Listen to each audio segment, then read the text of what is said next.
Hey guys, and welcome back to Rodea the Sky Soldier. So this time we're here in Chapter 9, and I've got a little bit of soundtrack trivia because I just did a little bit of hunting in our little short break. And the soundtrack has actually been released on iTunes and Amazon. +1 to Tom, -50 to Richie. Though that said, the song that I'm sure most people would probably be wanting to hear isn't a part of that soundtrack. Oh, son of a bitch, it never ends! Thankfully, it is available as a free download on Nakamura's SoundCloud account. And that song is Tenku no Kishi Rodea. Oh, the one that goes... Yes. And it's sung by someone called Dino. Okay. And that is basically the theme song for Rodea the Sky Soldier. Which doesn't really play until a certain point in the game? Well, it only plays in the Japanese Wii version credits. Oh, Jesus, take the wheel! Yeah. Because, as I believe I did explain rather early on, NIS America changed the credits. I think in part because they didn't want to have a song with Japanese in it. Wow, okay. Which is odd, considering we've now got Nintendo quite happily releasing Tokyo Mirage Sessions Sharp FE with just the Japanese dub but with English subtitles. Well, I think trying to get a dub for that would be pretty steep in terms of voice acting costs. Well, it would certainly be a steep challenge, but I think it would have been one that would have been surprisingly good had it been pulled off correctly, because, I mean, a dub that I would point people to would be for Beck Mongolian Chop Squad, which was an anime about music. I was going to say, did you just make up something on the spot, though? No, that is actually manga and anime about a rock band in Japan. Huh. How do you know these things? Do you actually watch that show? I did actually watch that anime, and I loved it. Okay. It's a really, really good anime, and they dubbed all the songs into English, so the voice actors actually sang, and it's amazing. Oh, I love the player controls for the gun. It is good.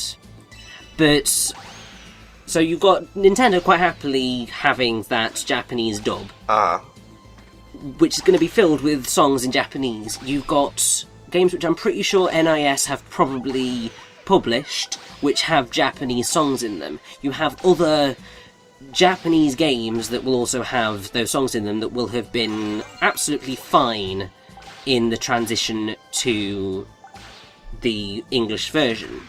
So why the hell they didn't think this obviously cult, obviously anime-inspired game would not be okay with that song in the credits is beyond me.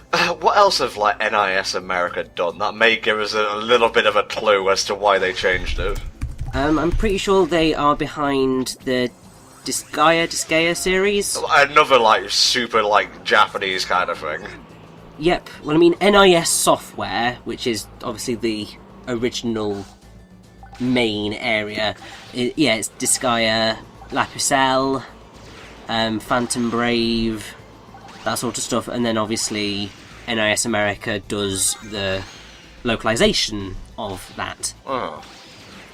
There was a point in time where Xseed wanted to do the localization for Rodea. Oh man, the company that does all the cult shit that people want to see?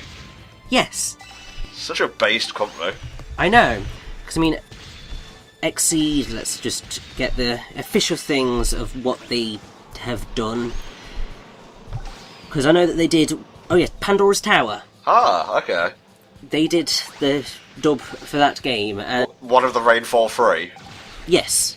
And they have done, obviously, many, many others, and I think they would have done a better job of the localization than NIS America did. Yeah. To be fair, I think they would have treated it with a little bit more respect. But then it becomes a question of how much influence did Karakawa have over the process. That's true. Just while we're on the subject, before we continue with XE, can I just say, in terms of dubs, how much I fucking love Xenoblade Chronicles dub? Oh god, yes. It's just, maybe I'm biased because they had to record, like, the English dialogue, you know, in Britain, and it's got all different, like, British dialects and, you know, accents and such, but it just suits the characters so well, and it makes the game so much more charming. Oh, definitely. And it's the same reason why I love the dub for the last story, because that's exactly the same situation.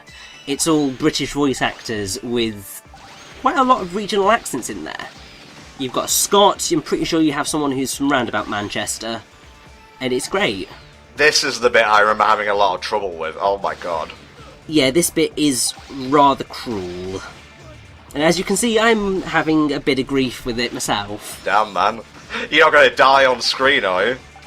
No, I am not. Good. I would expect nothing less from you. There are certainly a few situations where I died in the game, but I simply restarted the level because I wasn't going to let that stand. Good man. So yeah, back to X-Seed. What else have they done? So... Little King's Story HD. I don't know whether they did the original Little King's Story, but... Oh yeah, they did the dub for the last story. Okay. Because, obviously, not everybody was going to jump on that one either. They did Ivy the Kiwi. Okay, another probe game. Yeah, so it would have been quite good had they worked on it. Oh no, they did do the original Little King's Story. I always wanted to try that, it seemed pretty cute. That is a wonderful game. What is it, like a bit like Pikmin and like a town creation? It's exactly like Pikmin. Okay. Except your Pikmin, which are like your guards or whatever, have health and can die. Okay. So, I mean, it is exactly like Pikmin, but there's more RPG elements to it, of building things up and levelling things up. I was going to say, because Pikmin can get hurt and they can die, by the I thousands. know, I think it's because I was thinking about the health bars, Okay. in which case it's not really, and also you can't send quite as many, well, you can. It's been a long time since I've played Little King's Story. Man, you made mincemeat out of these guys. In a manner of speaking, I game over at least a couple of times here. It's because I've had the practice. That's because you've got the better controls, more like. Well, that too, yes. I'm never going to stop being butthurt. And to be fair, you never should stop being butthurt about it, because what happened... Well, the situation surrounding this game is awful. It should never have happened. Yeah, it's a real damn shame, honestly. It robbed the game of the chance to be appreciated. Exactly. And what's going to happen to it is it's just going to be forgotten as a rather crap end to the Wii, even though that's really just mushing together a whole batch of situations that are just incorrect. Why are you suddenly getting all, like, worried and whatnot, Ian? Because she's now rather friendly with Rodea, so... Oh, fine, I guess. I mean, there's sort of a kind of romantic-ish relationship. It's not quite going the whole hog, but it's sort of there. Don't date robots! I mean, yes, that is pretty much the thing. And also, I believe this is the boss that you got stuck on, correct? Yep, this is where Tom's game ended in the 3DS version. Yep, Belhemous. Oh my god, he looks so much better with a tint of green in this one. Yeah, and he should probably sort of remind you of another Shadow of the Colossus boss. Yep, Dirge. Or Phalanx, I guess, a little bit of both. Yeah, I mean, I would say it's probably Phalanx, because Phalanx is the one where with the sand, and you've got to shoot the bags, and then get up and then climb down.